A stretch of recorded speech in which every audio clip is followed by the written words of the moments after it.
Oh, Chris Mad Dog Russo. Oh, Chris Mad Dog Russo. Still hating on Barry Bonds. Come on in here now. Come on in here now. Let's get you on in here. Because, you sound like a first class, selective bigot idiot. And let me tell you something. Sometime with Russo, he all right. I got the whole East Coast, Joe Pesci, over the top, Goodfellas, etc. I get all of that. I get that whole shtick that you do. Tommy, get your shine box. I get you. But your disdain for Barry Bonds is embarrassing. You get on first take and who you call the greatest players ever. You talk about Babe Ruth and Ted Williams, who benefited before there were black players allowed. Okay. Then you'll throw Shohei Ohtani, who was a bad boy. Ain't no lying about Shohei. Because thus far, I haven't seen anything quite like him. But having said all that, he has played with great talent around him.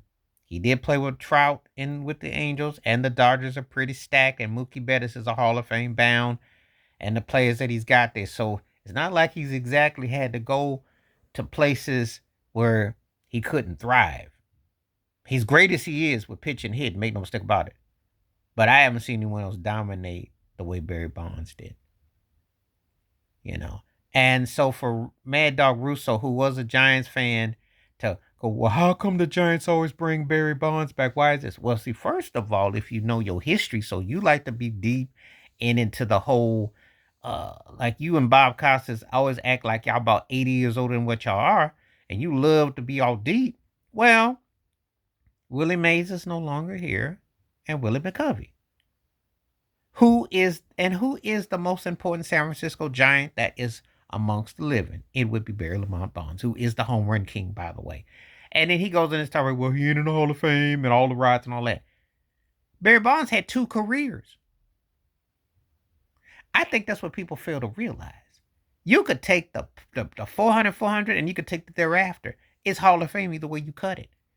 The reason why Barry Lamont Bonds ain't in the Hall of Fame is because he didn't kiss the white folks' behind, and they are made him pay.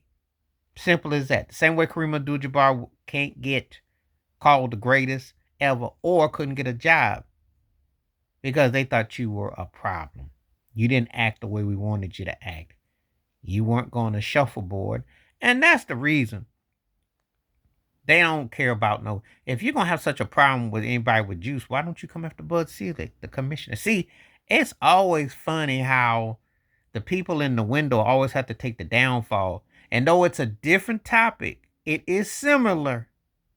Different topic, but similar. Think about why Diddy and Sugar locked up, but Jimmy Iovine and Clive Davis get to walk free. It's always the same old thing. Who is in the window holding the model, and who's behind it pulling the strings of the model? So anyway, Mad Dog Russo goes in his tirade and he says, well, he was, offense. That is cap. That is cap. Barry Bonds is the baddest baseball player ever, and we don't go by rings in baseball.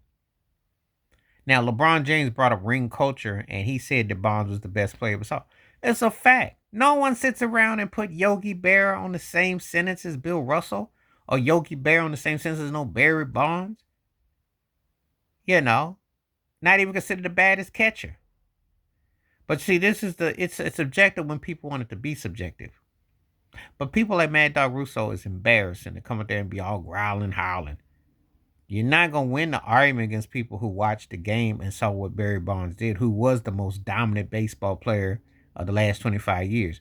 We don't know what Shohei Ohtani's career is going to be like, but we'll say this much. Barry Bonds belongs in the same kind of conversation that you would put Tiger Woods, Serena Williams, and when Shaquille O'Neal was dominant, you put him in that conversation. And Floyd Mayweather. With dominance or the last quarter.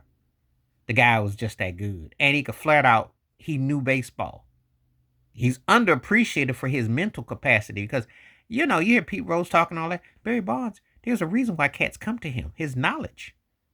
And Russo up there trying to well, I don't know why. Yeah. I have to call you out. I know good and well Barry Bonds should have been in the Hall of Fame 2 times over. It's a racist Hall of Fame, and that garbage just don't count. And when they start putting turkeys like Scott Rowland in, cats that were like good players, when did it become the real good Hall of Fame? Wasn't the great?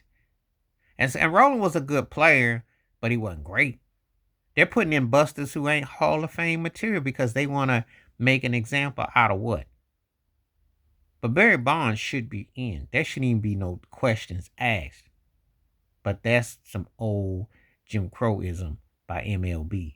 And people like Mad Dog Russo is no different because he plays both sides of the street. But you ever watch and listen, he sure loves to give you a 1948 reference, a 1956 reference when they were legalized Jim Crowism. Why does he always go to that? Why do a lot of these white announcers at times be doing that sort of thing? Why it makes you seem like you intelligent and enlightened, but you really are dumb. And you really aren't up on the racial and historical implications of how divisive that things were allowed to be.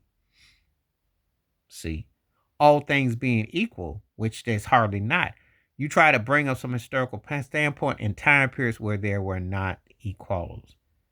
Ted Williams did not have to face no Satchel Paige. Babe Ruth did not have to battle Josh Gibson for home run supremacy. Even though I did hear there's things in Babe Ruth's lineage that might change how they are so quick to just point him as their own. Kind of like Clark Gable. But that's another story, another video.